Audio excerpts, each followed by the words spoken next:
महाराज जी, क्या एक हाथी को खिलाने का पुण्य और 1 लाख चींटियों को खिलाने का पुण्य, क्योंकि हाथी की खुराक बहुत होती है, चींटियों की संख्या बहुत होती है, होना खिलाना भावना सेवा में। अगर हाथी में भी भगवान देख के पवारे और चींटी में भी भगवान देख के पवारे तो एक चींटी और एक हाथी के पवाने का बराबर पुण्य मिलेगा।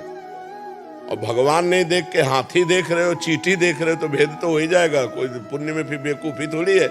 चींटी तो एक दाना से तृप्त हो जाएगी, उसके लिए 1 कुंतल भोजन चाहिए। दोनों में भगवान देखकर यदि दे रहे हो कि हाथी में भी वही भगवान है और चींटी में वही भगवान, तो पुण्य बराबर। और हाथी को हाथी देखकर चींटी को चींटी देख के तो पुण्य में घाटा। हाथी के पवाने का हाथी का फल मिलेगा और चींटी के पवाने की चींटी का फल मिलेगा। बात समझ में आ रही है? निर्णायक चतुर है। एक हाथी को खिलाते तो 1 आत्मा को पुण्य मिलता और 10 लाख चींटियों को खिलाते 10 लाख आत्मा। हमारी बात नहीं समझे।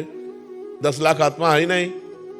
10 लाख घड़े रखे हैं और एक सूर्य का प्रतिबिंब पड़ रहा है, तो 10 लाख सूर्य हो गए क्या?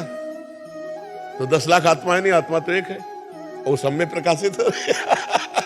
चूंकि हम ज्ञान में है ना, इसलिए समझ नहीं पाते। हमने जो पहला शब्द कहा, जो भगवान हाथी में है वही चींटी में है, अगर ये भावना करके हम पाते हैं तो बराबर फल मिलेगा, क्योंकि वही आत्मा है। आत्मा 10-20 नहीं है, आत्मा 10 लाख नहीं है, आत्मा एक है।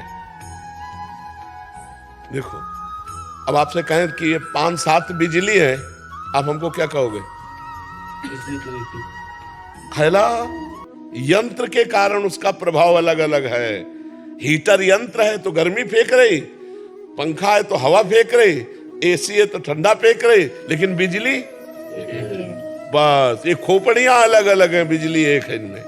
जो बिजली है इनमें वो एक परमात्मा है, वो एक आत्मा है, एक वाहे गुरु है, वो एक है, वो अनेक नहीं है। बहुत अच्छे से समझ लीजिए। अगर हम भगवत भाव से किसी को पवाते हैं तो चाहे चींटी को पवाएं चाहे हाथी को पवाएं, हमें बराबर लाभ मिलेगा।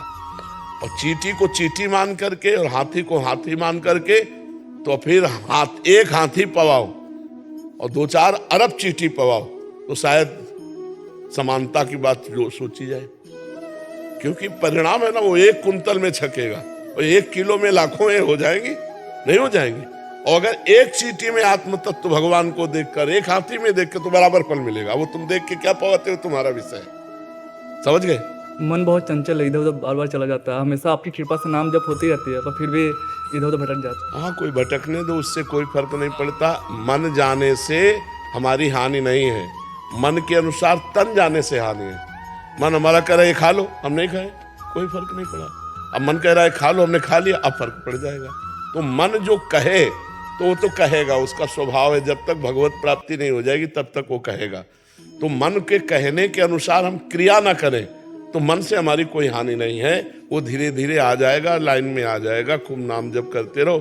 मन के अनुसार क्रिया कर दी तो फिर नहीं आएगा, फिर तो और भटकना शुरू हो जाएगा। क्रिया को रोकना है मन के अनुसार।